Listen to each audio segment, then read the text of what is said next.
저는 북한 방송과 관련해서 MBC의 통일전망대라는 프로그램이 1989년에 생겼습니다. 그때가 노태우 정부의 그 77선언 이후에 그때 이제 북한 관련 프로그램들이 통일 프로그램이 생기면서 그게 89년 4월이었거든요. 근데 저는 89년 12월부터 통일전망대를 진행하면서 북한 문제와 인연을 맺었고 1994년에 김일성 사망하면서 아예 북한을 전담하는 기자로 자리를 옮겨서 지금까지 회사 생활은 며칠 전에 만 37년 근속이 됐고요. 그리고 북한과 관련해서는 언 30 안 세지네요. 네, 몇 년 됐습니다. 근데 사실 따지고 보면은 저는 아버지가 군인이셨어요. 그래서 그 어린 시간에 북한이라는 그 실체가 굉장히 가깝게 다가와 있는데 가장 무섭게 느껴졌던 거는 8.18 도끼 사건 당시였습니다. 판문점 도끼 만행 사건. 그게 몇 년도였는지 혹시 아세요? 아니에요. 비슷한데 76년 비슷해. 그 정도면 맞는 거예요. 1976년도 8월 18일이었습니다. 그때 그 아버지가 전방부대에 계셨었는데 그날 전군의 비상경계령이 데프콘이 내려졌죠. 전투준비태세가. 그러면서 그날 밤에 아버지가 완전군장을 하고 총까지 다 차고 잠깐 관사에 들르셨습니다. 그 부대 관사에. 그래가지고 한 번씩 우리를 딱딱 안고 가셨던 게 그게 기억이 나요. 그래서 그게 그때는 그냥 약간 무섭다 이런 느낌으로 있었는데 어린 시절의 어떤 기억들이 왜 스냅 사진들이 있잖아요. 그게 딱 각인돼 가지고 있는 뭔지 모르는 공포. 그게 제가 나중에 이제 북한 문제를 담당을 하고 이렇게 여러 가지 고비를 넘으면서 그 맥락이 생생하게 살아났습니다. 그래서 저는 사실 그 북한 사람이 한번 저에게 물어본 적이 있어요. 현경 선생은 도대체 왜 이렇게 오랫동안 통일 문제를 다루십니까? 하고 물어봤습니다. 그때 저는 그렇게 대답을 했었어요. 선생님 다 아시다시피 저는 기독교인입니다. 그런데 기독교인들은 아시겠지만은 하나님이 우리를 사랑하셔서 자기 아들을 십자가에 못 박여 죽으실 정도로 희생제물로 낼 정도로 사람을 사랑한다고 했는데 저는 그 사랑의 대상이 남한 사람들만 사랑한다고 생각하지 않습니다. 한반도의 남과 북에 있는 모든 사람들을 사랑을 하는 거고 기독교인의 소명은 당신들은 사명이라고 하겠지만 소명은 그 사랑을 실천하는 게 우리의 사명인데 제가 실천하는 방법은 평화입니다. 남과 북의 어떤 예를 통틀어서 사랑을 실천하는 하나의 방법은 저의 소명은 평화고 그렇기 때문에 지금까지 이 일을 했습니다. 라고 이야기를 한 적이 있었습니다. 뭐 기독교에 대한 이야기는 북한에서 금지돼 있지만은 약간 이거를 문제를 삼아야 될지 말아야 될지 갸우뚱했던 것 같아요. 간단하게 이제 제 소개를 하는 과정에서 지금까지 이 일을 하고 있다라는 걸 말씀을 드렸고요. 오늘은 북한의 방송에 대해서 이야기를 함과 동시에 북한의 방송에 대해서 알아보는 이유는 북한 사회를 보기 위해서입니다. 북한의 언론 하면 떠오르는 이미지들이 있죠. 뭘까요? 예. 아니, 그렇죠. 아나운서. 방송이든 언론이든 언론 하면은 어떤 그 단어나 이미지나 개념이나 이런 게 떠오르시나요? 그렇죠. 네, 네, 좋습니다. 그 아나운서를 떠오르는 분들이 참 많으세요. 예, 예. 이춘희 아나운서. 예. 작년에 집 한 채 받았습니다. 아주 그전에도 받았겠지만 엄청나게 좋은 집을 받았습니다. 뭘 잘해서? 그렇습니다. 선전선동을 워낙에 잘해서. 기본적으로 여기 지금 선전 말씀하셨잖아요. 우리가 언론이라고 이야기하는 것과 북한의 언론은 그 기능과 역할과 철학과 사명 이게 모두 다 다릅니다. 새 소식을 전한다는 의미에서는 같은데 그럼 뭘 새 소식으로 할 거냐? 이것도 개념이 달라요. 우리는 그냥 진짜 새 소식 그다음에 이게 공익적이진 않더라도 정말 무슨 뭐 어디에서 흔히 이야기하는 게 있습니다. 개가 사람을 물면 뉴스가 되지 않지만 사람이 개를 물면 뉴스가 된다는 말이 우스갯소리가 있는데, 그 정도로 보통이 아닌 좀 특별한 것, 아니면 우리의 생활 속에 있는 사건 사고, 그다음에 또 빠질 수 없는 연예인들의 스캔들, 뒷담화부터 시작을 해가지고는 전 세계의 소식들, 재난, 재해, 그다음 미담 굉장히 많죠. 생활 정보 이런 것까지 굉장히 많습니다. 북한도 크게 보면은 그 새 소식을 전한다는 측면에서는 아주 다르진 않지만, 그 새 소식이라는 것은 이 사회에 도움이 되는 소식이어야 한다는 겁니다. 나쁜 소식이라 할지라도 그걸 통해서 얻을 수 있는 교훈이 있다든지. 그럼 북한 사회는 도대체 무엇일까? 무엇일까? 북한 사회죠. 그래서 일단은 북한의 언론에 대해서는 신문은 다 아시죠? 노동신문. 예. 노동신문은 당 기관지. 북한에선 개인 언론이 없습니다. 민영방송이 당연히 없습니다. 모든 언론은 기관에 소속이 돼 있어서 그 기관을 대변하게 돼 있어요. 북한 언론은 전체적으로는, 북한은 그 노동계급의 당이라고 그러잖아요. 이 노동당의 이익을 대변하는 것이 북한 언론의 소명이고요. 당과 인민 수령을 대변을 합니다.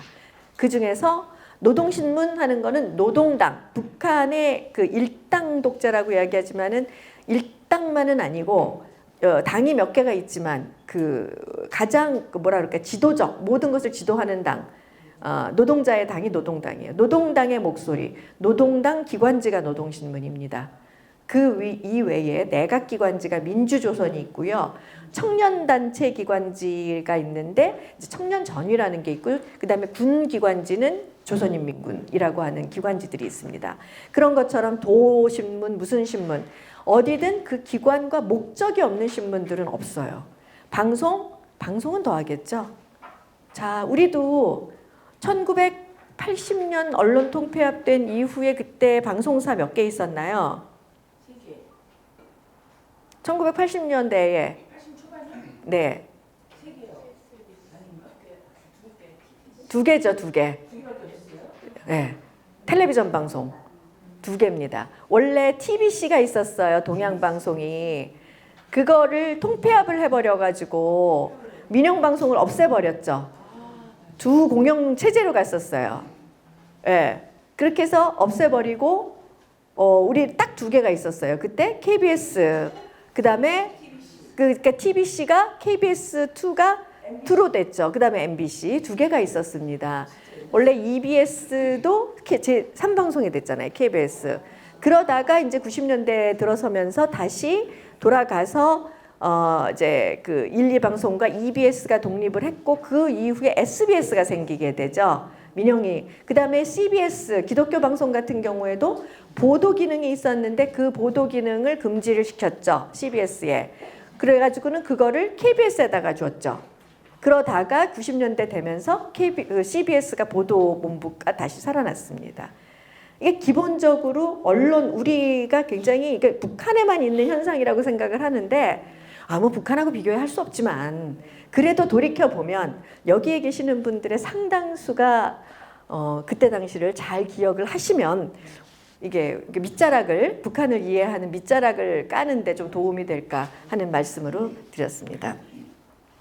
그래서 오늘 제목을 TV로 본 북한 사회 위기와 대응이라고 했습니다. 북한, 조금 전에 언론에 대해서는 아주 간단하게 말씀을 드렸는데요. 북한의 방송은 그냥 우리가 한 말이 아니에요. 북한 방송은 정치의 중요한 수단이다. 당의 노선과 정책 실현을 위한 사상적 무기다. 무기도 다 급이 있겠죠. 칼도 있고, 총도 있고, 권총도 있고, 소총, 장총, 다 있잖아요. 기관총, 그런데 혁명을 하자면 방송 사업을 강화하여야 한다. 그런데 방송은 뭐다? 대포와 같다. 이게 1968년 문건이거든요. 지금 썼으면 뭐라 그랬을까요? 핵무기와 같다. 그렇게 얘기를 했겠죠. 그때는 핵무기가 없었으니까. 가장 뛰어난 성능을 가진 대포와 같다. 그만큼 정치적 수단, 북한에서 정치란 뭘까요? 당과 수령을 잘 따라서 일심단결이 돼서 이 체제를 옹호하고 혁명을 하는 것을 그게 정치란 말이에요. 그 정치의 매우 중요한 수단이라고 이야기를 하고 있습니다. 그래서 그 방송의 역할은 뭐냐? 당의 위력한 선전수단이다. 그 선전수단은 내부적으로 주민들을 상대로 한 선전이기도 하고 대외적인 선전수단이기도 합니다. 그 다음에 뭐냐? 문화적인 교양자다. 그러니까 사상교육도 하고 어떤 문화적으로, 이게 어떤 문화적으로 어떤 그 교양, 그야말로 교양을 높이는 교육적 역할이 있습니다. 자, 충성심만 높아진다고 저절로 나라가 돌아가는 건 아니죠. 주민들을 동원해야 되는 거죠. 이제 마음이 끌어오르게 해가지고 내가 지금 나가서 열심히 일을 해야지, 충성을 바쳐야지 하고 마음을 먹었어요. 그 다음에 행동으로 이루어지도록 해야 되는 거죠. 그것이 혁명과 건설로 동원하는 것이다. 동원을 하려면 조직자적인 역할까지 해야 한다는 겁니다. 그리고 뭐 이렇게 너무 막 빡빡하게만 살 수는 없으니까 문화 정서 생활에도 기여한다. 이게 북한의 방송의 사명입니다. 북한 방송 하면은 여러분 떠오르는 거, 그 아까 말씀드린 이춘희 아나운서 나오는 딱 하나의 전국 방송이 조선중앙텔레비전입니다. 텔레비전은. 그래서 우선 소리방송이라고는 우리가 흔히 생각하는 라디오 방송이나 소리로 나가는 방송과 텔레비전 방송이 있는데요. 그 소리방송은 조선중앙방송이 있습니다. 제일 위에 게 조선중앙방송인데요. 이게 대내용 라디오 방송이고요. 그 다음에 대외는 그 평양방송이라고 예전에 그랬고 지금은 조선의 소리방송이라고 이야기를 합니다. 그 다음에 평양 FM이라는 게 이제 그 뭐 북한 내부보다는 그냥 음악 전문 방송이고 이거 아무도 안 듣죠. 그 다음에 또 중요한 게 뭐냐면은 북한 내부에는 유선 방송이 있어요. 그러니까 우리 아파트 생각하시면 돼요. 관리사무실에서 알려드립니다 같은 그런 것들이 집집마다 다 있는 거예요. 직장마다. 그래가지고 여기에 나오는 거는 우리는 모르겠죠. 북한 내부에서 유선 방송이 있으니까. 그럼 여기는 그러니까 그 중앙방송 내용이 그대로 나가기도 하고, 그 다음에 그 지역의 공지사항이, 중요한 일이 있으면 공지사항이 나가기도 해요. 이게 이제 실체에 대해서는 모두 뭐 탈북자들을 통해서 알려졌습니다만은 예전에 김대중 대통령이 북한의 그 정상회담 때문에 갔을 때 거기에 평양 시민들이 쫙 나와가지고는 막 그 꽃을 흔들고 전체적으로 다 했잖아요. 그래서 이거 참 이렇게 많은 시민들이 나와서 환영도 해주시고 고맙습니다. 그랬을 때 그때 김정일 위원장이 이야기를 합니다. 이렇습니다. 소리방송으로 전해주면 다들 나온다 그랬어요. 그런 용도로도 쓰이는 거고 뭐 긴급하게 재난 대피 뭐 이런 것도 있을 수가 있겠죠. 그래서 사상교육부터 시작해가지고 공지사항까지 전하는 소리방송이라는 체계가 있는 거죠. 텔레비전 방송은 여기 보면은 조선중앙텔레비전 우리가 보는 거 전국방송. 그래서 북한에는 탈북민들 북에서 오신 분들 얘기 들어보면은 하나밖에 없어요 라고 이야기를 해요. 특히 지방에 사시는 분들은 딱 하나밖에 못 봤기 때문이죠. 예전에는. 그런데 그 외에 만수대 TV라는 게 있고요. 용남산 TV, 체육 TV. 이것도 이제 그 채널 명이 바뀌고 새로 생긴 지 얼마 안 되는데 만수대 텔레비전은 원래 평양 지역과 그 인근에서만 주말에 하던 방송인데 제가 옛날에 한 20몇 년 전에 가가지고는 고려 호텔에서 채널을 돌리다 보니까 만수대 텔레비전이 잡혔는데 그때 러시아 영화가 나오더라고요. 그러니까 외화나 뭐 이런 그래서 평양 사람들만 보던 방송이라고 이제 이야기를 했었어요. 예, 과거형입니다. 그다음에 용남산 텔레비전은 지금 이게 옛날에 교육문화 텔레비전이라고 하는 건데 용남산이 어디냐면 김일성 대학이 있는 그 언덕이 용남산이에요. 그러니까 교육문화 우리로 치면은 관악 뭐 TV 뭐 이런 거죠. 용남산 텔레비전 여기는 교육과 관련된 건데 때로는 원어로 된 것들이 많이 나온다 그래요. 원어. 그다음에 과학 뭐 이런 프로그램도 있고요. 그리고 체육 전문 텔레비전이 있습니다. 개요를 말씀드렸고요. 자, 북한 사회를 이야기할 때 우리가 북한 사회가 위기가 아닌 적이 어디 있었나 싶겠어요. 북한 사회는 만성적인 위기에 처해 있습니다. 우선 안보적으로 볼 때 북한이 상대하고 북한이 적대국이라고 하는 그 나라가 하필이면 세계 최강대국 미국이죠. 장기적으로 군사적으로 안보적으로 사상적으로 대치하고 있습니다. 거기다가 대북 제재. 이건 전 세계가 똘똘 뭉쳐서 북한을 제재하고 있죠. 장기적인 경제난. 거기다가 코로나 때 알게 됐습니다. 얼마나 심각한 위기에 봉착해 있는지, 보건 위기. 그리고 매년 홍수, 가뭄 되풀이되죠. 1995년부터 있었던 고난의 행군도 시작은 홍수였습니다. 그리고 외부 정보, 사람들이 이제는 인터넷 시대에 뭐에 예전 같으면은 텔레비전은 전파만 막으면 됐어요. 그런데 요즘은 USB, 요 조그만 것들을 통해 가지고 별게 다 들어오죠. 북한 내에 핸드폰 생겼죠. 입소문 있죠. 정보들, 북한 사람들을 막 사상 교육을 하고 싶은데 외부 정보와 콘텐츠가 유입이 되고 주민 불안도 있고 동요도 있고 듣는 것도 많고 중국 갔다 오는 사람들도 많고 특히 청년층, 사상적으로 예전 같지 않습니다. 따져보면은 위기는 상당히 만성화돼 있는데 그럼 위기 극복 시스템이 있느냐? 취약해요. 홍수가 나든 뭐가 됐든 그래도 돈이 있고 미국 같은 경우는 코로나 때문에 난리가 났지만은 그때 한 게 뭐예요? 엄청난 재정을 투입을 하죠. 그래가지고 백신 같은 경우도 미국 사람들, 유럽 사람들이 저렇게 죽지 않았으면 지금도 코로나 백신은 안 나왔을 겁니다. 그때 유럽 그 돈 있는 나라들이 그리고 인건비 높은 나라들이 그야말로 거기에서 사람들이 죽어가는 그 상황 속에서 이게 모든 재정을 투입을 하고 연구진은 모든 역량을 투입을 하면 위기 극복이 빨라질 수가 있는 것도 우리도 마찬가지일 거예요. 그 옛날 사라오 태풍 무서웠지만 실제로 무서웠던 거냐면은 주거, 뭐 이런 복지 시스템 이런 것들이 워낙에 열악했으니까 훨씬 더 그 위기가 커질 수밖에 없는 거 아니겠어요? 자, 그럼 이제 우선 주민들의 이 동요하고 불만이 있을 거고 불안할 거 아니에요. 그럼 어떻게 북한은 대응하는가? 제일 중요한 게 통제죠, 통제. 뭐 북한 통제 잘합니다. 그래서 그동안에 법도 엄청나게 나왔습니다. 반사회주의, 비사회주의적 현상과의 투쟁입니다. 반사회주의는 뭐냐면 사회주의에 반대하는 거예요. 그러니까 체제 반체제 세력의 반체제 세력. 그런데 비사회주의는 뭐냐면은 사회주의적으로 잘하지 않는 거, 조금 그러니까 덜 따라가는 거, 태도 불량 뭐 이런 정도. 반동사상 문화 배격법이라는 게 나왔습니다. 청년 교양 보장법이라는 게 나왔습니다. 특히 청년층을 교양을 하는데, 그러니까 뭐 사상 교양만 있는 건 아니지만은 사상 교양이 주가 되겠죠. 그러면서 뭐냐, 우리 당은 인민, 당과 수령은 인민을 위합니다. 우리 인민 제일주의. 우리 인민들의 힘을 모아서 그래서 인민을 위해서 나는 봉사합니다. 인민을 정말 사랑합니다. 라고 하는 인민대중 제일주의를 막 확산을 시킵니다.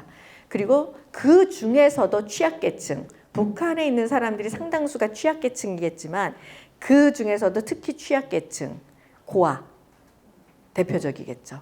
어린이들, 여성들을 중심으로 한 시혜적인 복지를 굉장히 강화했습니다. 김정은 시대 복지가 그런 이 복지를 강화한 게 있는데 복지를 강화하는 효과를 많이 냈습니다. 뒤에 한번 보겠습니다. 예. 선전선동의 역할과 효율, 이게 가장 중요한 거죠. 그래서 북한에서는 선전선동의 역할을 높이다라고 끊임없이 이야기를 하게 됩니다. 그래서 김정은 시대의 선전선동을 보면은 위기 극복의 핵심 수단인데요. 자, 위기 얘기를 할 때 난세가 영웅을 만든다는 얘기가 있어요. 예. 그 얘기는 뭘까요? 내가 지금 아주 절대 권력을 지닌 권력자예요. 내가 영웅이 되고 싶으면 어떻게 하면 돼요? 지금 위기다. 옛날에 정말 옛날에는 이것도 위기도 아니었고 지금 내가 있는 상황이 위기인데 내가 이만해가지고 이렇게 잘하고 있어가지고 이렇게 우리가 잘 극복을 하고 있다. 이 상황을 위기로 극복하면 되는 거예요. 그러니까 우리도 이제 흔히 그런 거 보잖아요. 전에 있는 사람들이 전임자가 이렇게 잘못해놔가지고 진짜 이게 나라가 위기에 처했는데 내가 이걸 다 바로잡고 있다. 이게 지금 이거 한번 읽어볼까요? 난국을 타개하고 새 승리를 이룩하는 근본 비결은 뭐다? 사상이 있으면은 사상을 재우면 달걀에 계란에 사상을 채우면은 그걸로 바위도 깰 수 있다는 게 북한입니다. 최악의 국난이다. 김정은의 편지. 김정은이 당 1차 선전부문 일꾼 강습회라는 곳에 편지를 보냈어요. 작년에. 그럼 지금은 뭐다? 최악의 국난이다. 그 전에 6.25도 있었고 다 있었는데 그거를 건너뛰고 지금이 최악의 국난이다. 엄혹한 난관과 도전이 있다. 앞을 가로막는 중중 첩첩의 시련, 수월치 않은 중대 과제들을 지금 수행해야 되는데 내가 이렇게 열심히 하고 있으니까 어떻게 해야 된다? 인민대중의 사상 정신력을 제일 가는 무기로 틀어주고 백방으로 발동을 해야 된다. 사상이 모든 것을 결정하며 사상을 발동하면 못 해낼 일이 없다. 이걸 누가 해라? 언론이. 선전선동 수단들이 다 동원돼서 그래서 선전부문 일꾼 강습회 언론도 있고요. 선전부문은 어디 가면은 해설 강사라고 그래요. 이렇게 해서 뭐 이렇게 혁명 사적지에 대해서 설명해 주는 사람도 선전부문이고요. 그 다음에 이렇게 보면 북한 텔레비전 같은 거 보면은 막 어디 사람들 일하는데 옆에서 막 깃발 흔들고 노래하고 이 사람들도 선전부문이에요. 다. 예. 그 사람들이 정신력. 우리 옛날에 기억나세요? 축구할 때 맨날 하는 얘기가 있었어요. 잔디구장하고 정신력. 잔디구장이 없어가지고 우리가 이렇게 축구를 못합니다. 그 다음에 뭐다? 그래서 헝그리 정신이 필요합니다. 정신력. 나중에 과학축구 하게 되면서 정신력 얘기 쏙 들어갔죠. 정신력 필요하지만 중요한 거는 과학적이고 투자하면 되는 거거든요. 북한은 아직도 정신력, 사상 이게 되는 겁니다. 그러면서 언론은 어떤 역할을 해야 되는가? 확성기와 증폭기의 역할을 합니다. 그런데 확성기는 어떤 확성기다? 출력이 높아야 된다. 한 목소리를 꽝꽝 성능이 좋아야 된다는 거예요. 실력이 좋아야 된다는 거예요. 주민들을 정말 큰 소리로 사로잡을 수 있게. 그런데 또 잡음이 없어야 돼요. 이렇게 우리가 스피커 하다 보면 삑 소리 나고 뭐 이상한 소리 들어가잖아요. 그 얘기는 뭐예요? 일체 다른 목소리가 섞여 들어가면 안 된다. 이게 출력 높은 확성기이자 잡음 없는 증폭기가 요구받는 역할입니다. 당의 사상만을 순수하게 전달해라. 그런데 위기가 심각한데 우리 위기 아니야. 이것도 안 되고 북한에는 내 나라 제일로 좋아라는 노래가 있어요. 예전에 금강산 관광할 때 쫙 내리니까 그 노래가 나오더라고요. 랄라랄라 하고 나오는 노래가 있는데요. 그게 내 나라 제일로 좋아라는 노래입니다. 우리 뭐 옛날에 서울의 창가나 대한민국 같은 이제 그런 노래들이죠.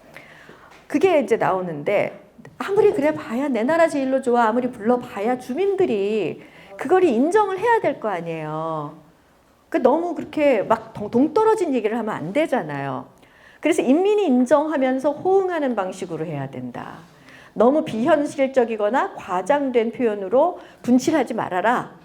그리고 진실해야 된다. 통속적이라는 거는 우리는 좀 나쁜 얘기로 쓰이지만은 대중적인 걸 통속적이라고 얘기하고 북한에서는 굉장히 좋은 표현입니다. 그러면서 허장성세는 패배로 가는 길이다.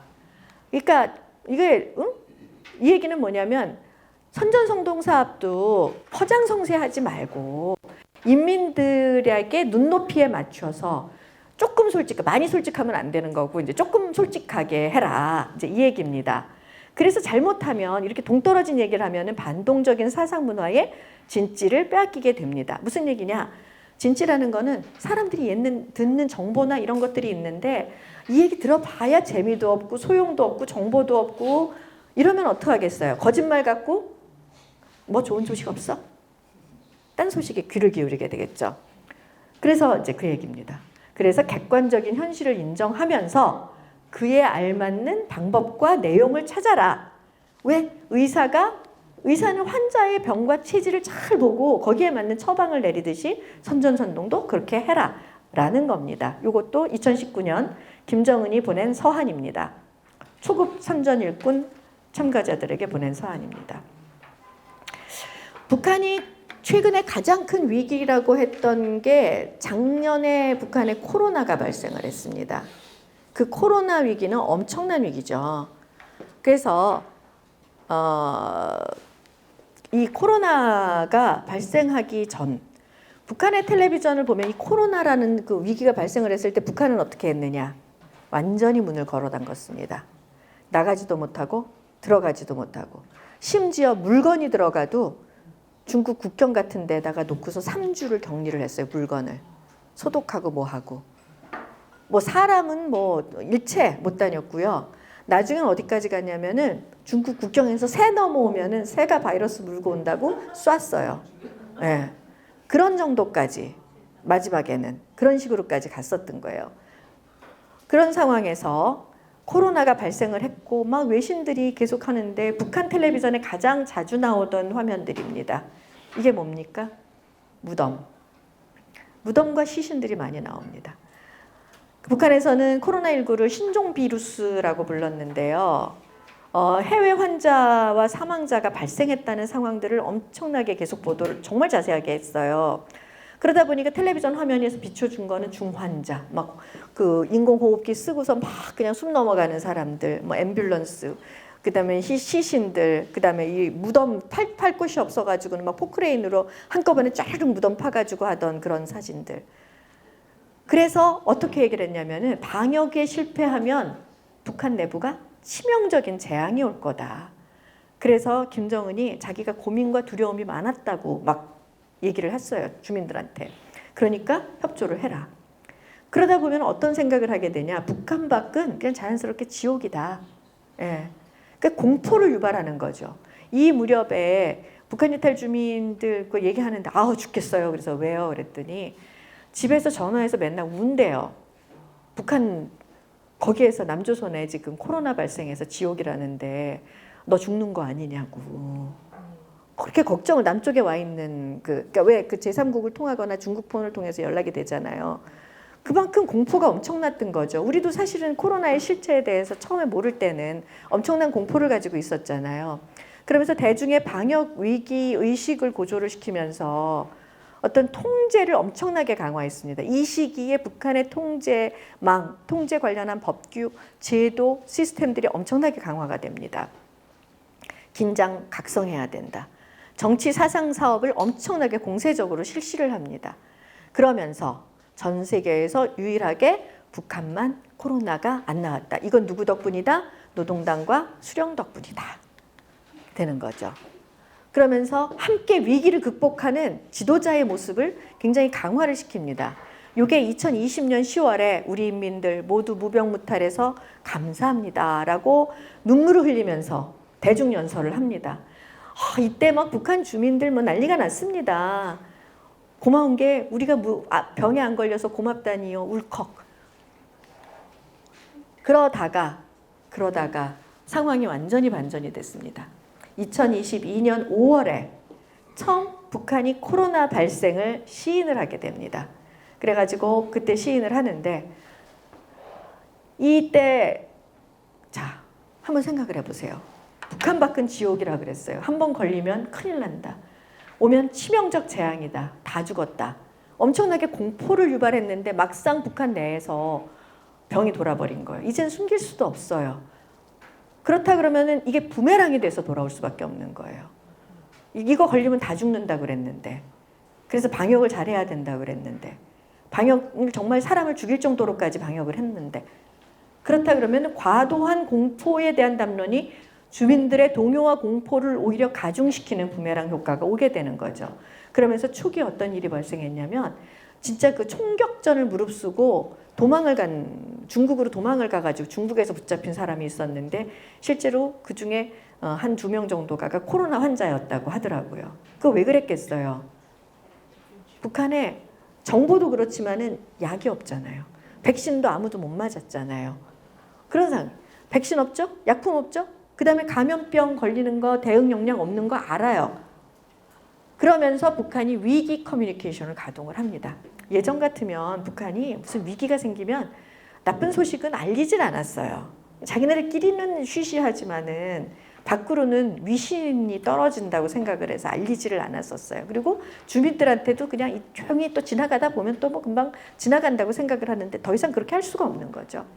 그래서 정보를 굉장히 빨리 공개를 합니다. 위기 커뮤니케이션 요거는 뭐냐면 보통 그 경영학에서 많이 쓰는데 어느 기업이 무슨 문제가 생기잖아요. 오너 리스크가 있든 무슨 불량식품이 나오든 어디에 무슨 문제가 생겨버리면은 그때 막 그 홍보팀이 그 위기 대응반을 가동을 하거든요. 정치에서도 마찬가지고 그렇습니다. 그래서 그러면서 위기 대응 활동을 신속하게 하면서 대중들이 위기 대응에 협조하도록 우리 모두 똘똘 뭉쳐서 이 위기를 극복합시다. 우리가 예전에 금모으기 운동 IMF 이후에 국난 극복, 위기를 기회로 만듭시다. 그 위기였지만은 위기에 가장 좋은 게 뭐냐면 대중이 동참을 하게끔 만드는 그 리더십이 가장 좋은 리더십이거든요. 그거를 시도를 하게 됩니다. 그러면서 한 게 뭐냐면 정보 양을 파격적으로 확대를 해요. 원래 북한 방송은 예전에는 오후 5시에 방송을 시작을 했어요. 네, 평일에는 휴일하고 농민들 쉬는 날은 안 그랬고요. 그러다가 많이 많아져서 오후 3시에 시작을 했어요. 그러다가 평일에는 그러다가 지금 평일도 아침 9시부터 방송을 시작했습니다. 이때부터. 그리고 매일 아침에 9시에 딱 이 사람이 나옵니다. 우리 떠오르는 정은경 질병관리본부장 해야 하던 역할을 딱 나와가지고 오늘 뭐 몇 명이 죽었고 어떻게 됐고 뭐 어쩌고 저쩌고 하고 쭉 브리핑을 합니다. 이게 하루에도 몇 번씩 나옵니다. 정말 우리도 깜짝 놀란 게 북한이 이렇게 우리가 보기에는 조금 정보가 정확하진 않은 것 같아요. 뭔가 숨기거나 부풀리거나 이런 부분이 있지만 감추거나 낮추거나 그런데 어쨌든 간에 이렇게 계속 지속적으로 얘기를 한다라는 건 엄청난 변화였다고 생각을 한 거죠. 그래가지고는 불확실성과 공포를 감소하기 위해서 정보 공세를 펼치는데 뭐 보면은 전국적인 전염병 이게 이제 그때 5월 16일부터 18일까지 사흘 동안 나온 방송 이게 제목 한번 쭉 읽어보세요. 네, 보이시죠? 감염증 치료 뭐 방역 대승의 개가를 높이 울려갈 우리 당 별동대의 충천한 기상 수도에 조성된 보건위기를 제압하기 위한 군의 부문 전투원들의 결의 모음집. 뭘 했냐면 군대가 이제 지금 다 봉쇄가 됐잖아요. 사람들이 움직일 수가 없으니까 군대에서 약국 다니면서 그 약을 갖다가 환자 집에 배달을 해주는 겁니다. 그러면서 이제 통제를 하면서 이런 식으로 당의 두리에 전민이 일치 단결하여 비상 방역전에서 반드시 승리를 이룩하자. 뭐 이런 선전성동들을 막 하게 됩니다. 그래서 김정은 위원장 이때 위기 리더십은 위기 커뮤니케이션에서 중요한 건 책임자가 딱 나 이거 위기인 거 알아. 지금 위기야. 근데 이 위기는 뭐야? 이런 건 어떻게 지금은 힘들지만 나중에 어떻게 하면 극복할 수 있어. 라고 하는 것이 위기 커뮤니케이션, 위기 리더십의 기본입니다. 여기에서 김정은이 존재감을 과시를 합니다. 바로 노동당 정치국 회의 그러고서는 이 코로나 와중에 마스크 2개 겹쳐 쓰고 약국 갑니다. 그리고 막 계속 회의를 합니다. 약국을 가고 그 다음에 또 뭘 했냐면은 자기 집에 있는 상비약품을 요만한 상자에 담아가지고 내놓습니다. 그거를 김정은도 내놓고 이 조용원인데요. 조용원, 이설주, 김여정 다 내놓습니다. 현송월까지 해가지고. 그러니까 집에 있는 의약품 사재기 하면 죽일 줄 알아. 돈 있는 놈들, 권세 있는 사람들 다 내놔. 이런 식으로 해가지고는 그게 사실 약품이 실제로 도움이 된다기보다는 분위기잖아요. 그러면서 또 하나는 뭐냐면 이 코로나 걸리면 다 죽는 줄 알았는데 하고 병에 걸렸던 사람들의 체험담이 나가는 거죠. 그래서 이제 완치자가 어떻게 하냐면은 여기 있는데 관절 아픔, 목 아픔이 있어서 항생제를 먹었습니다. 어떤 약품을 먹었더니 근데 고열이 났는데 그 다음에 뭐 파라세타몰하고 졸론을 이렇게 먹었더니 괜찮아졌습니다. 뭐 이런 식으로 이제 경험담이 나옵니다. 방송이 정말 열심히 다녔어요. 그러면서 한번 이 사람은 뭐냐면은 방 안에 공기가리, 환기도 하고 그랬더니 일이 없습니다. 돌림 감기 같아요. 그저 감기 같아요. 감기 치료하면 됩니다. 근데 요때 보면은 애가 막 뒤에서 막 소파 위로 막 뛰어다니는 애가 나와요. 온 집안 식구가 다 이제 감기 걸렸다는데 아 정말 별일 없구나. 이런 식으로 해가지고 정보를 계속 주는 거죠. 자, 이렇게 해가지고는 뭐 어느 약을 어떻게 먹어라. 그다음에 또 뭐였냐면은 이게 그 북한의 약국이나 병원 시스템이 제대로 안 돼 있다 보니까 약화 사고들이 또 많다는 거예요. 개인이 가지고 있는 약들. 그래서 어린이들이 많이 죽었는데 그 어린이들의 뭐 북한 텔레비의 얘기로는 약화 사고가 많았다고 주장을 하는데 잘 모르겠습니다. 그러면서 이제 나옵니다. 군인들이 가서 이제 막 다큐멘터리 만드는 거예요. 다 죽었구나 해서 이제는 우리는 살았구나. 살았구나. 약이 왔으니 살았구나. 군인이 약을 갖다 줬으니 살았구나. 죽었구나 해서 살았구나로 만들어버리는 거죠. 이런 식으로 이제 군인들의 모습이 드러나게 됩니다. 예비 의약품을 풀고 그 다음에 군인들이 다니는 모습들을 가지고 24시간 지금 군인들이 약품 갖다 주는 장면들이 많이 나옵니다. 그렇게 하고 나서 이 과정에 김정은이 모두 지도를 했다라고 주장을 합니다. 그래서 김여정이 전국 비상방역 총화회의에서 이해 8월에 이제 비상방역으로 해서 이제 거의 다 뭐 끝자락이 왔다, 잘 하고 있다라고 하면서 총평가 회의를 하거든요. 이때 당시에 이제 회의를 합니다. 그러면서 하는 얘기가 당과 국가의 방역 정책을 인식시키고 치료 방법, 의학 상식까지 하고 이거를 누구 덕이다? 김정은 덕이다. 우리가 웃기잖아요. 그러니까 대통령, 우리로 치면 대통령이 방송에 나가는 거, 뭐 복용법 무슨 프로그램 해라고 일일이 얘기했다라고 이야기하면 우리는 욕먹을 거 아니에요. 그런데 여기는 이렇게 하는 게 이렇게 해가지고 우리는 위기를 극복했다라고 주장을 하는 거죠. 근데 실제로 김정은의 동생 김여정이 여기서 총괄을 하면서 여기서 직접적인 지도를 받아서 선동 부문에서 잘해서 정말 위기를 역전시켰다. 그래서 잘했다라고 총평을 합니다. 그래서 북한이 만성적인 위기를 겪고 있는 북한으로서는 그냥 그 위기를 자동적으로 어떤 시스템이나 이런 돈이나 재정이나 아니면은 정말 그 건전하게 그 극복을 할 수 있는 역량 자체가 턱없이 부족한 상황에서는 동원할 수 있는 건 사상의 힘, 정신력이고 그것을 이끌어내는 것이 바로 선전선동인 거고 그 선전선동의 수단이 바로 그 가장 큰 게 대포가 방송이다 라는 거죠. 그래서 김정은 시대에 들어서면서 이제 확실히 시대가 바뀌고 미디어 환경이 바뀌면서 더 이상 감출 수가 없게 됩니다. 숨기거나 피하는 대신에 공세적으로 정보를 제공을 하는 거죠. 그래서 말씀드렸듯이 평일 방송 시간이 파격적으로 그냥 그날로부터 6시간이 확대가 돼버립니다.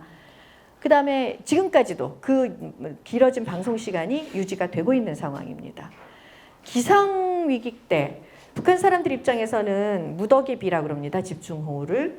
무더기비가 오면은 정말 얼마나 그 옛날에 자라보고 놀란 가슴 소뚜껑 보고 놀란다고 얼마나 참 두렵겠습니까? 한번 길이 거기 문제가 되는 게 뭐냐면 비가 와서 산사태가 나면 길이 끊어지죠? 길이 끊어지면 우리는 돌아가면 되잖아요. 돌아갈 길이 없어요. 그럼 돌아갈 길이 없어요. 철로 하나 끊어지면은 복구를 못 해요. 그러니까 철로를 통해서 복구 물자가 가야 되는데 그리고 그게 어떻게 할 수 있는 방법이 별로 없는 거예요.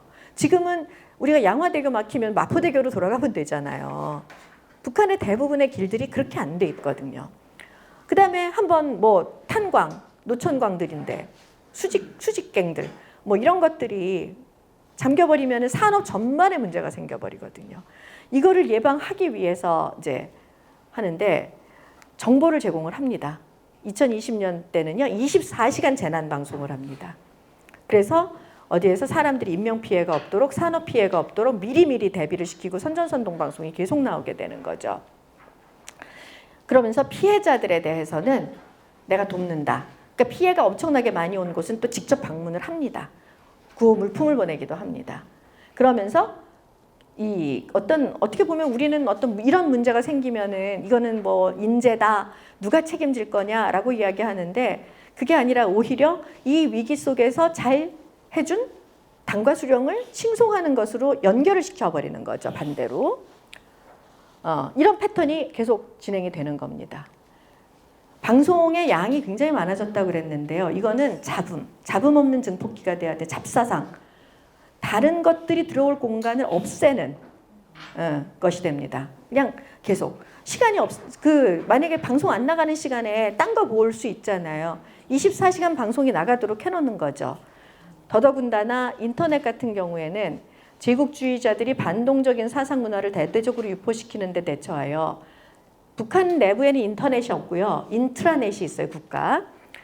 어쨌든 인터넷망을 대외적으로도 사상과 문화의 선전마당으로 만들어야 한다고 이야기를 합니다.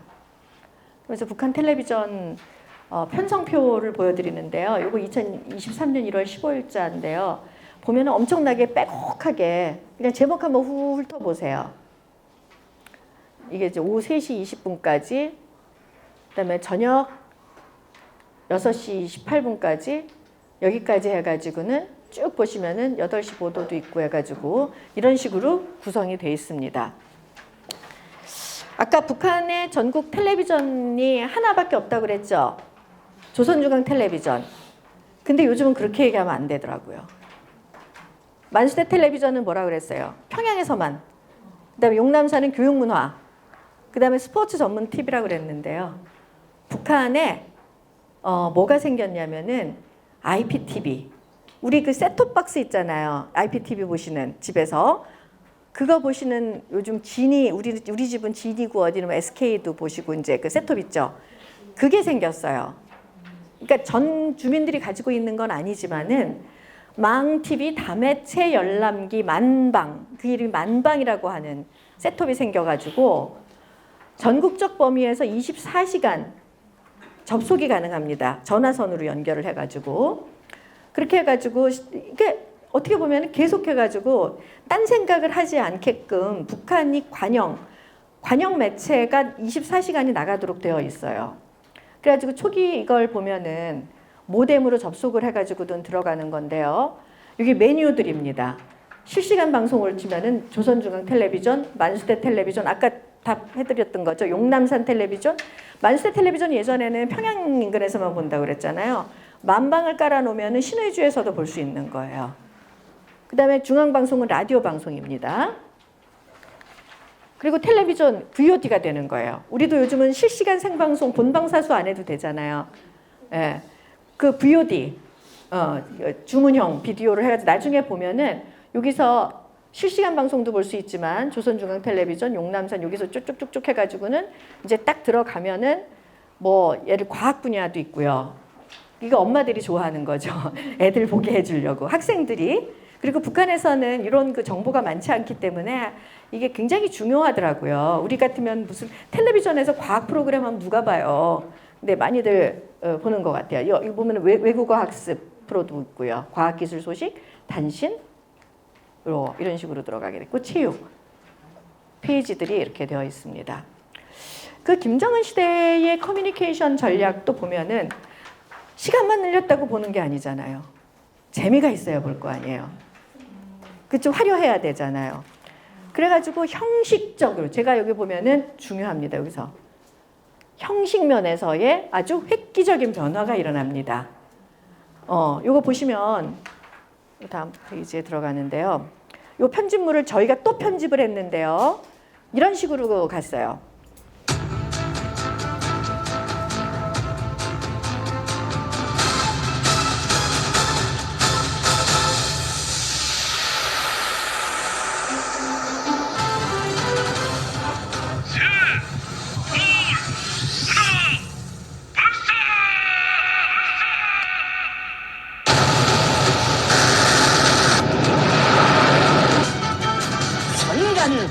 천지를 태운다는 요란한 복음과 함께 설명절 승마 경기가 진행되게 됩니다.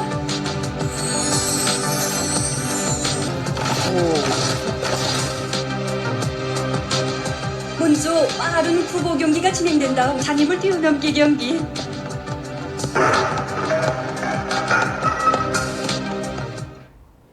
네, 그냥 맛배기로만 했는데요. 어때요? 오, 그쵸. 오, 확실히 달라졌죠. 이게 미사일 발사를 하는데 로켓 발사를 하는데요. 여러분 다다다다다 하고 막 나오잖아요. 김정은 가는데 막 시가 딱 보고 발사 뭐 이거 끝까지 보면 더 재밌는 더 웃긴데 너무 길어서 이렇게 했어요. 그래서 이게 무슨 헐리우드 영화 예고하듯이. 그다음에 좀 전에도 보셨습니다만 여기 굉장히 인기 아나운서인데요. 쪼르륵 해가지고는 그래픽 같은 것들이 이렇게 돼요. 요즘 보면 굉장히 잘 만들어요. 비주얼적으로 보면. 그러니까 보면 와 우리 텔레비 잘 만드는데 이렇게 되는 거죠. 또 우리 또 라떼 돌아갈게요. 옛날에 텔레비전이 이렇게밖에 없었을 때 우리에게는 조금 더 재미있는 탈출구가 있었습니다. 채널 몇 번이었게요? 2번. 모르실 것 같은 분이 계시네. 2번. AFKN. 우린 미군 방송이 있었잖아요. 이렇게 돌리다가 우리 텔레비 재미없으면 어떡해요? AFKN 봤잖아요. 예. 그러니까 이게 북한은 이거 그런 것도 없이 딱 정해진 채널만 볼 수 있는 거예요. 안 그러면 뭐다? 여러분 그 사랑의 불시착 보셨죠? 사랑의 불시착에 보면은 그 맨날 남한 텔레비전 보던 주먹이 나오잖아요. 주먹이처럼 되는 거죠. 이게 CD-롬. 요즘은 CD도 커서 안 하고 USB 뭐 이런 식으로 해가지고 돌려가면서 그렇게 되잖아요. 요즘 북한 텔레비전 보면은 너무너무 화려해요. 이게 스펙타클. 이게 북한이 아니면 할 수가 없는 것들이에요. 이게 어느 나라가 이게 만수대 의사당인데요. 제가 만수대 의사당 한번 들어갔다가 선생님 저기 들어가 보셨잖아요. 거기를 쭉 한번 돌아보는데 발이 아파서 혼났어요. 한 블럭이 전체가 건물이거든요. 거기를 미디어 파사드를 만들어가지고 여기다가 뭐 이거 쏘고 저거 쏘고 불꽃 쏘고 뭐 하고 뭐 난리가 납니다. 이런 정치 행사들, 북한의 정치 행사라는 건 신년 공연도 정치 행사고 열병식도 정치 행사고 중앙 보고대회도 정치 행사고 이러거든요. 이런 것들을 이걸 통해서 애국의 마음을 가질 수 있도록 애국주의 교양의 중요한 공간이 되게 품을 들여서 잘 준비하고 최상의 수준에서 진행하라고 그럽니다. 그래서 우리가 이거 보면서 맨날 이럽니다. 얘네들은 어떻게 1년에 올림픽 개막식을 몇 번씩 하냐. 거의 올림픽 개막식 수준이에요. 우리 이거 하려면 진짜 몇 년을 준비를 해야 되고 돈이 얼마가 들어가는데. 국가 주도의 대형 행사에 역량을 집중을 합니다. 열병식, 기념공연. 이게 스펙터클, 그야말로 장관. 우리가 옛날에 대한극장의 70mm 상영관 그것만 해도 뭐 배너, 스펙타클 막 이랬었잖아요. 엄청난 것들을 하는 거예요. 그러면서 애국심을 고취하고 심리적으로 이런 것들은 심리적으로 약간 되게 몰입하고 약간 뭐랄까 환각 상태에 빠지는 거죠. 일체감을 유도를 하는 겁니다. 이런 것들을. 그런데 이게 가능한 게 뭐냐면 방송 장비가 싸졌어요. 옛날에 유튜버 못 나오는 이유가 뭐냐면 장비가 없어요. 근데 요즘은 300만 원짜리 150만 원도 되고 아니면 그냥 우리 핸드폰이면 방송 다 해요. 화질 너무 좋아요. 그냥 메모리가 좀 너무 많아서 그렇지 이걸로 영화도 찍을 수가 있어요. 기술적으로는. 북한에서 한 150만 원짜리 300만 원짜리 카메라 하나 있으면 HD를 찍어요. 완전 고화질을. UHD까지 가요. 거기다가 편집기? 컴퓨터만 있으면 돼요. 옛날에는 카메라 한 대가 집 한 채였거든요. 이거 들고 다니는 ENG 카메라가. 네. 그 장비가 비싸서 방송을 할 수가 없었어요. 이게 가능해진 거예요. 거기다가 외부 유입 콘텐츠에 비해서는 이걸 누가 동원합니까? 우리는 볼 때마다 부럽습니다. 저 머릿수 엑스트라 저 사람 동원하려면 돈이 얼마지? 안 나와요. 이게 북한만 할 수 있는 거예요. 중국도 가끔 하지만 그렇게 자주 할 수도 없죠. 네. 한번 보세요. 자, 이게 어느 정도가 되냐면은요. 여기가 인민대학습당에 보면 앞에 여기서 올라가 보면 이제 다 보이는데 거기에 단상이 있어요. 주석단이 있으면은 여기가 김일성 광장이 엄청나게 크고요. 요 앞에 그 앞으로 뭐가 있냐면 여기가 이제 이게 지금 행사장이에요. 여기 보이는 데가 여기예요. 그 앞에 대동강이 있어요. 대동강 건너편으로 이쪽에서 이쪽 건너편 이거 거꾸로 본 거예요. 여기는. 그러니까 여기서 보면은 저쪽 대동강 건너편으로 주체사상탑이 있거든요. 주체 사상탑이 있고 양쪽에 분수가 있어요. 이 평양 시내 전체를 다 무대로 쓰는 거예요. 그러니까 이거를 70분이고 1시간 반이고 2시간이고 봐도 거기다가 몇 개월 동안을 연습한 사람들이 이러고 가고 있어요. 엄청납니다. 이런 것들이 예전에는 북한 텔레비전하고 우리 텔레비전하고 틀어놓으면 다 알아요. 화질이 너무 나빠서. 근데 어느 순간에 구별이 안 돼요. 그런데 요즘 구별이 돼요. 화려해요, 저쪽이. 우리는 돈이 없어서 모든 화면을 다 그렇게 할 수는 없어요. 선택과 집중인 거지. 그래서 북한이 이거를 주체 열병식이라고 하는 거를 하루에도 몇 번씩을 다시 그 다큐멘터리를 만들어서 보여줍니다. 내내 코로나 중에. 그래서 준비를 하는데 이렇게 이제 막 준비하는 과정들이 어마어마했다. 코로나 발병 이후에 이건 몇 번 나왔는지 몰라요. 그래가지고 촬영기 배치안 보면 여기 대동강, 주체탑, 여기에 카메라들을 어떤 식으로 놓고 여기 만수대 의사당 이거 지금 계속 이걸 하는 거죠. 국가적 역량을 다 동원해서 군부 동원을 해서. 또 하나 요거는 뭐냐면 농기계 열병식입니다. 하다 농기계 열병식을 했어요. 이게 뭐지? 왜 했을까? 이 농기계 별거 아니에요.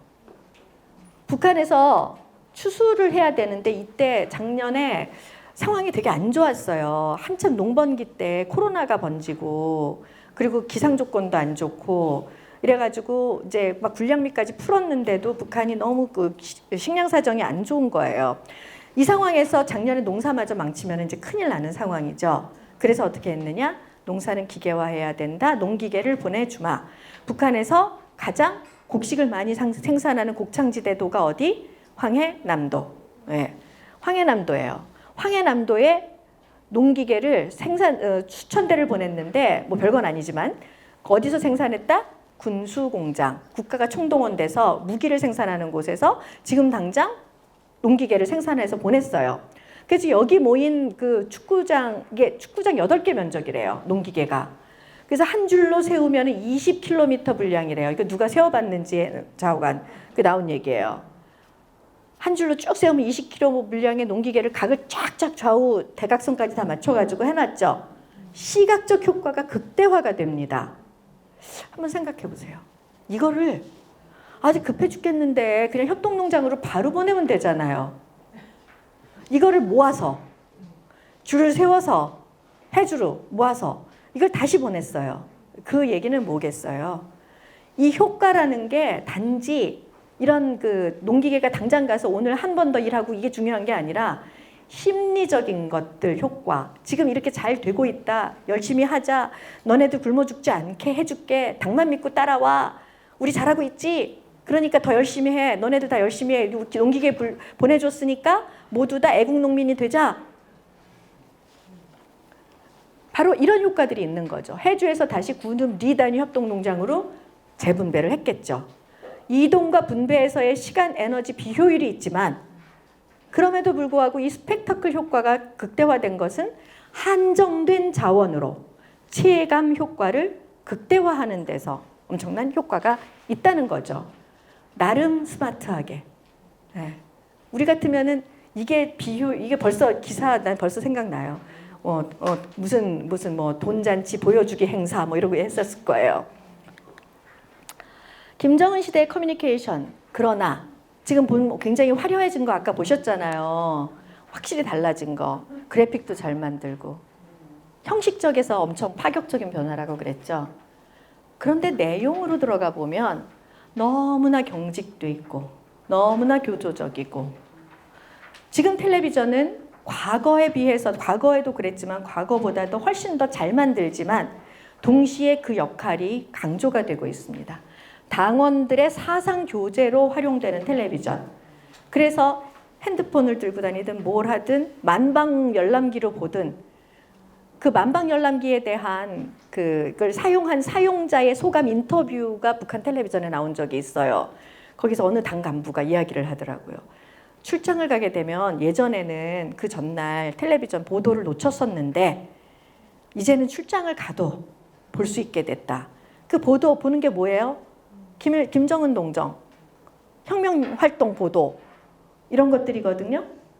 예전에는 출장 가면은 핑계가 된 거예요. 안 봐도 되는데. 그 얘기는 뭘까요? 지금은 출장을 가도 빼박 방법이 없어요. 볼 수밖에 없는 거예요. 그 북한 사람들 노동신문 핸드폰에 들고 다니는 게 뭐가 있느냐. 당간부들 노동신문 세기와 더불어 김정희 저작 로작집 핸드폰에 다 들어 있습니다. 그거 들고 다니는 거죠.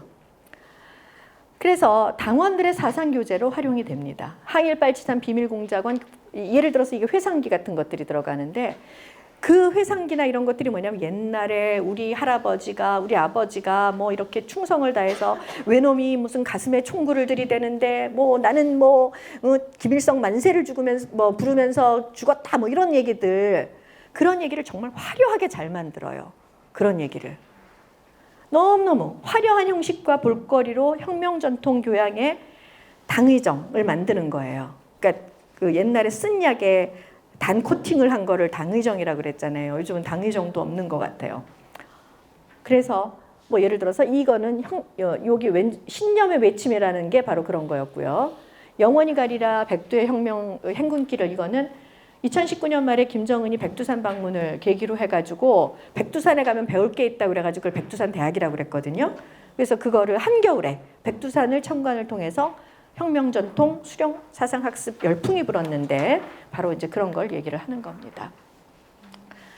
요즘 젊은 것들 청소년 청년 대상 사상 이완이 걱정이 된다 그랬잖아요. 청년 사상 교양 보장법도 나올 정도라고 했잖아요. 그래가지고는 이 6.25 때 참전했던 이 노병들이 나와가지고 나 또 그때는 소년이었단다. 그러나 우리는 이렇게 열심히 싸웠단다. 이 세대 간으로 해가지고는 어린이 프로그램 시간에 아동 방송 시간 때, 교육 방송 시간 때 보면은 이런 것들이 되게 많이 나옵니다. 신념의 외침.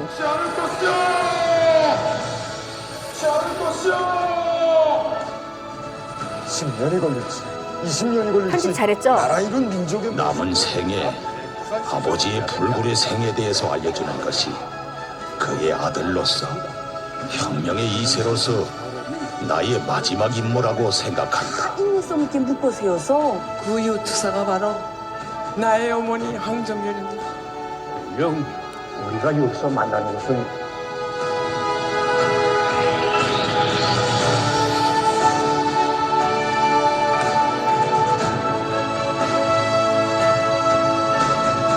외자가 표기가 다르죠. 예. 예. 그 이제 이런 식으로 막 엄청나게 화려한 무대에 뭐 대담도 들어가고 영상 막 그 쇼도 들어가고 뭐 회상도 들어가고 이 영상 녹화물도 들어가고 이 완성도를 엄청나게 높였는데 그 내용은 뭐냐? 혁명 2세대로서 혁명 1세대의 그 이야기를 전해서 혁명 3세대, 4세대에게 전하는 게 이 프로그램의 목적이 되는 겁니다. 전략과 한계 빨리 넘어가겠습니다. 신속한 위기 커뮤니케이션으로 주민 불안과 동요를 차단을 시도를 하는데 이게 이제 상시적인, 그러니까 위기가 너무 상시적인 거예요. 맨날 전쟁이고 맨날 투쟁이고 이게 피로감이 있을 수밖에 없잖아요. 그 다음에 그 매체와 메시지를 확대를 했어요, 북한이. 그러면서 외부 유익 콘텐츠와의 경쟁을 벌이고 있다고 말씀을 드렸죠. 국가 자산을 총동원해서 스펙타클 콘텐츠를 확대를 합니다. 그 다음에 제작 기법은 획기적으로 변화를 했습니다. 그런데 드라마 같은 게 재미있는 게 없어요. 보면은 영화 못 만들고 있어요. 그래서 그거는 선전부문 내에서의 도대체 이게 지금 약간 의사결정 과정이 조금 경직되지 않았나 하는 생각이 들더라고요. 그런데 콘텐츠의 당국의 사당적 의도가 너무 분명하고 메시지 경직성이 심화되면서 어떤 형식적인 그 어떤 달콤함을 입혔지만은 거부감을 유발을 한다는 거죠. 결론적으로 뭐냐면 가시적으로 실적, 체감적으로 우리가 더 잘 살고 있거나 아니면 덜 위험하다라는 그런 것들이 체감되지 않는 한 이 사상의 힘이나 사상전으로 할 수 있는 거는 한계가 있을 수밖에 없습니다. 결국 다시 돌아가는 이러한 만성적인 위기들은 이런 식으로 아까 맨 앞에 보여드렸던 건데 결론적으로는 강력한 사회 통제와 인민제일주의의 담론의 확산, 취약계층에 대한 시혜적 복지, 선전선동의 효과를 극대화하는 거고요. 그러면서 혁명 역사 전통 교양, 뭐 비사회주의와의 투쟁 등을 사상 전선의 주요 과제로 삼고 있습니다. 제가 이렇게 하고 나면은 사람들이 그럽니다. 결론적으로. 그러니까 우리도 선전선동 사상 교육을 강화해야 돼. 저렇게 북한이 저러고 있는데 우리는 저렇게 그냥 막 이렇게 놔둬도 될까? 그게 북한이죠. 북한식으로 해야 한다고 말씀을 하시는 분들이 가끔 계세요. 그 다음에 우리도 삐라를 날려야 돼. 삐라. 왜냐하면은 북한 사람들이 저걸로 다 세뇌가 됐으니까 딴 얘기를 해야 되니까 삐라를 날려야 돼. 그래서 제가 여쭤봤죠. 여기서 어려서 우리 삐라 보신 분, 북한에서 내려온 삐라 보신 분, 삐라 주워 보시고, 그래서 그것 때문에 생각이 바뀌신 분. 그럼 북한 사람들은 삐라 한 장 보면 바뀐대요. 우리 그거 봤을 때 어땠어요? 그쵸? 그때 신고해야지. 신고해서 공책 한 권이라도 받아야죠. 예. 그 다음에 무서웠죠, 좀. 무서웠어요. 예. 그러니까 이게 그래야지 하고 막 이게 한 장 뭐 정보가 없어가지고 내가 이거 한 장 보면 생각이 바뀌겠지가 아니라 결론적으로 그럼 어떻게 하면은 우리가 이거 시컨 얘기를 해놨으니까 그러면 우리는 어쩌란 말인가에 대해서는 한번 뭐 각자 생각을 하시든지 이 시간을 통해서 정견 발표를 하시든지 하면서 오늘 저의 강의는 여기서 마치도록 하겠습니다.